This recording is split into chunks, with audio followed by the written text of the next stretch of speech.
This lesson for me starts with a piece of music. I play for my students "Brother, Can You Spare a Dime," which hits the records in the radio in 1931. And in particular, I asked my students who this is about, who the song is talking about. And they'll get a sense very quickly that it's talking about workers.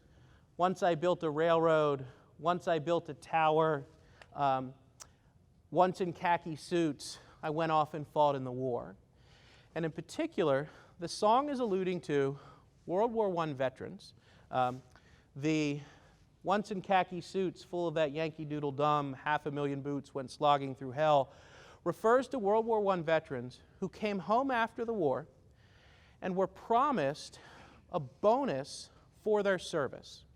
And so World War I veterans that served overseas were promised $1.50 a day for each day of service. Veterans that served at home were promised $1 a day.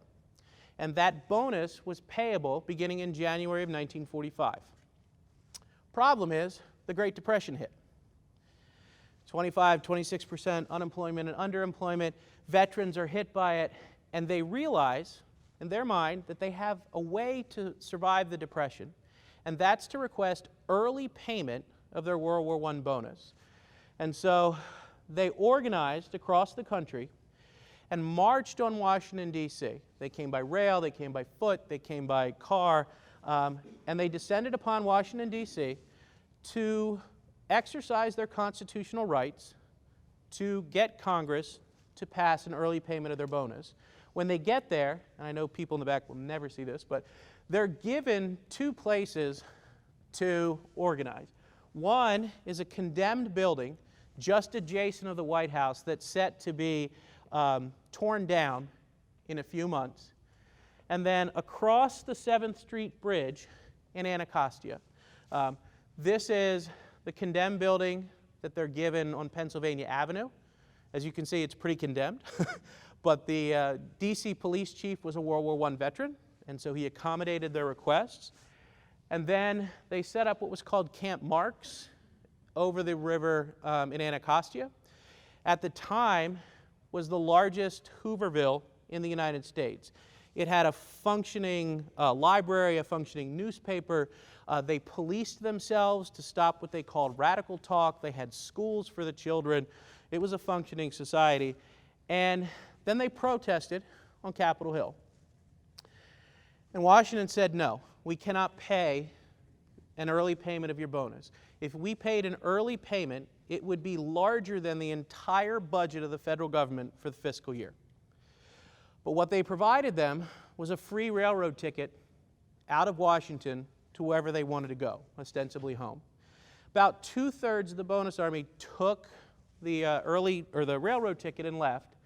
About 1/3 remained. And then the D.C. police said it was time to go.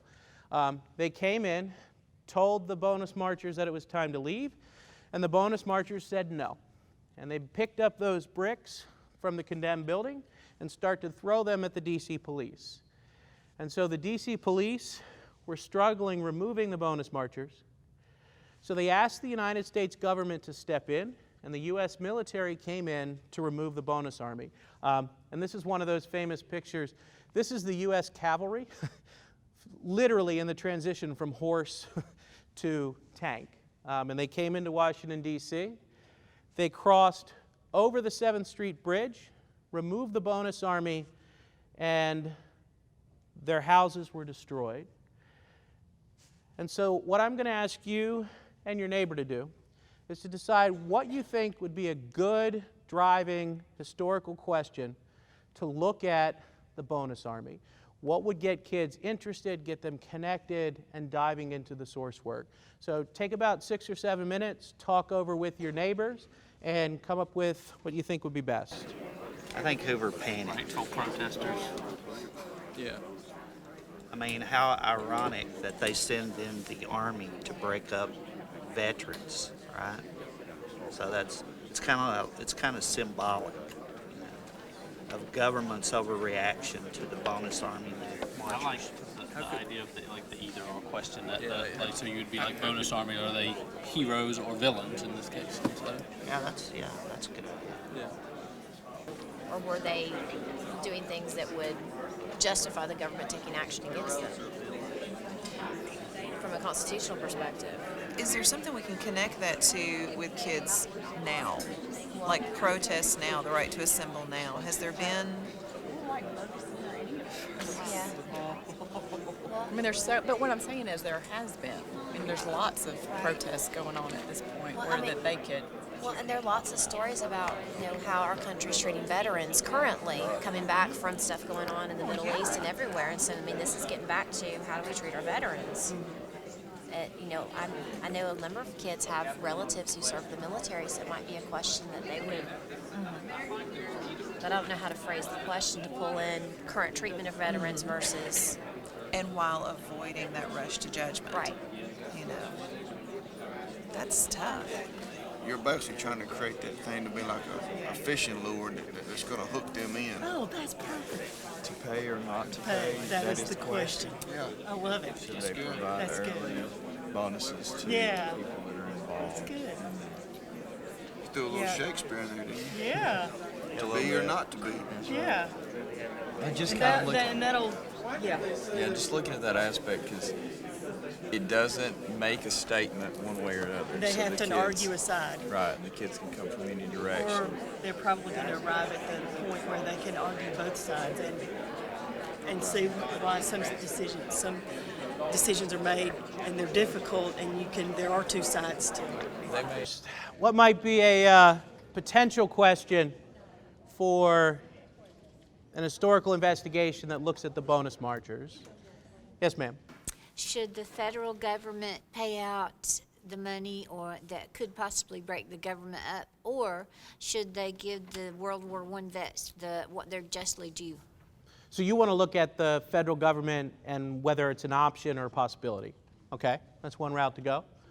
Yes, ma'am. Was the police chief a friend or foe to the veterans of World War I? Okay, so looking in at Pelham Glassford, the police chief, that's definitely one. Yes, sir. To pay or not to pay, that is the question. To pay or not to pay, that is the question. It's a nice ELA tie in there. Bonus Army, Revolutionary Threat, or American Heroes? Revolutionary Threat or American Heroes? All right, that's an interesting one. Right here. Similar to the last one, we chose bonus army, crazed rebels, or deserving veterans. All those questions are viable options. And then one of the things that happens when you pose questions is, well, what's out there to help my students come to that conclusion? And so a question about pay or not to pay, there's not a lot in terms of federal budget information that's either interesting for kids to wade into or readily accessible. And so that might knock that one away. Interesting question, that's how to think about the bonus army. There's a lot out there.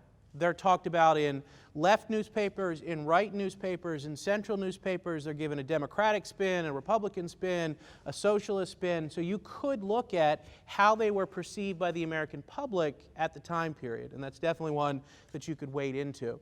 A lot of times with your questions, after you form a good question, as you start to look for your research, you find out that's not a good question. And sometimes you start and you find the sources, and the sources help you to work the question. And in this particular instance, that was the direction that led us. We found some materials that focused on the bonus army.